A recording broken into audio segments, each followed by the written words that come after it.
So it probably does start pre-university. It's parents reasserting themselves in the primary and secondary school space and saying, no, English values, Judeo-Christian values, none of this liberalism. And they're beginning to. It's starting with gender ideology, but it could go further, and it's partly because the state is so in control of the schools. Even back in 1950, the schools basically governed themselves. Each school decided what it was going to teach, because it wasn't about a certain knowledge set, it was about a certain skill set. So it was the reading, the writing, and the arithmetic.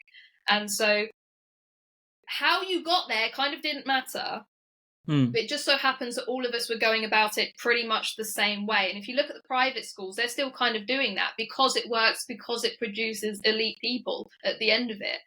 It's difficult still to identify what the way forward is, because actually we've only been trying to really tackle it for the last 2 years.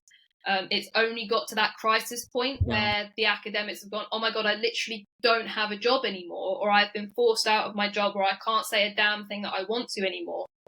So we're still in the diagnostic phase. And so if you look at conferences like the National Conservatism Conference, NatCon, or ARC, the Alliance of Responsible Citizenship, even sort of podcasts and individual conferences, so it's like the Battle of Ideas in London, which is trying to just deconstruct like what are our values, where have they come from.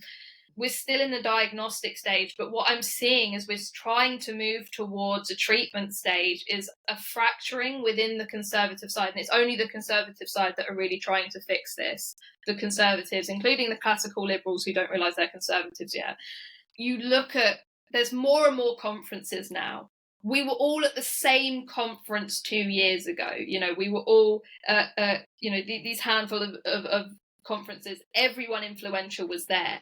Now there's more and more conferences, and they're all more and more trying to deal with a niche thing and claiming it's diagnostic, in that you don't have a brain surgeon do heart surgery, but actually all it is I don't like your conception of the diagnosis and I'm going to do it myself. And you get people then clumping into the specific, well, this is the problem, and the problem with that is that they then also assume that because they've got the right diagnosis, they're going to come up with the right solution. That's if they've got the correct diagnosis in the first place. But give them the benefit of the doubt, they've got the right diagnosis, but they then assume that they can cure it and that they're not going to need that community around them to fix it. And so I'm someone who doesn't yet know the correct diagnosis and still doesn't know the correct solution, and floating still between all of these different groups, different conferences, different alliances, surveying what's going on, and everyone's still floundering. The only place where I've seen significant, meaningful resistance is whilst at university in secret societies. So I was part of not lots, probably about 3 or 4, but it feels like a lot when you're in a wasteland. To find one oasis in a desert is great, so to find 2 or 3 is, you start thinking, I could build here. These societies are not planning on how to push back so much as re-imbuing the individual with that sense of authority, that sense of history. They go out and conquer the world on their own after that. And I think it's sort of what we were talking about earlier, in that it's really hard to indoctrinate someone who knows who they are. And so it's the only reason I have been able to go out and do what public speaking and writing that I have, is that I got reconnected to what I always knew to be true, what I knew to be my understanding of the West and England and history and myself. These societies put me back in contact with that. And in a practical sense, all we did at these societies is talk to the people who have also grounded themselves and hear their perspective upon the situation. And we almost never fully agreed on what they were saying, but it helped.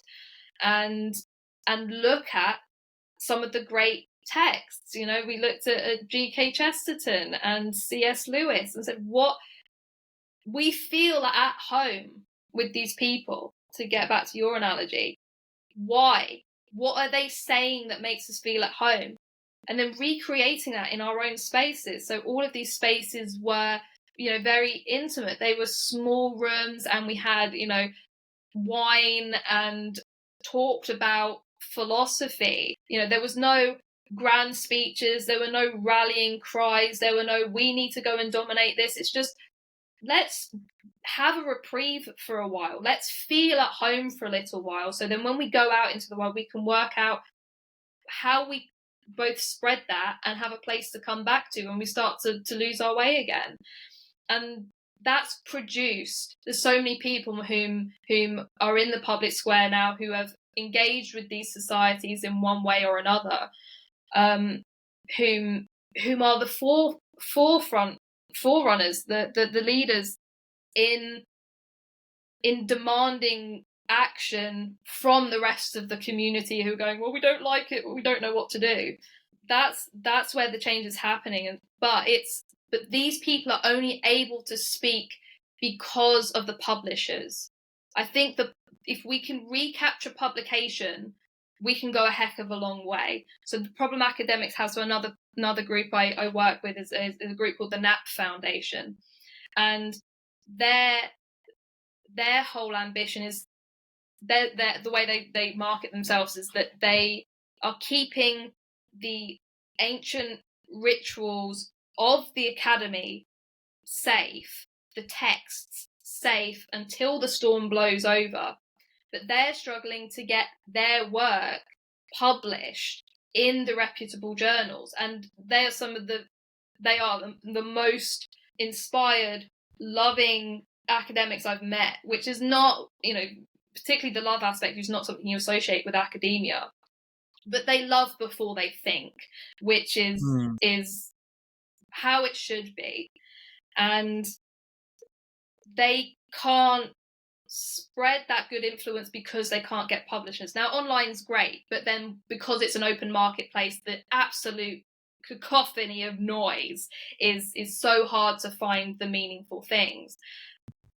But it's people like me who have publications like The Critic and The European Conservative that I'm able to take that which I found in those spaces and transmit it in a way that people go, oh, that's it. That's what I want for my country. That's what I want for my family. That's what I want for my community.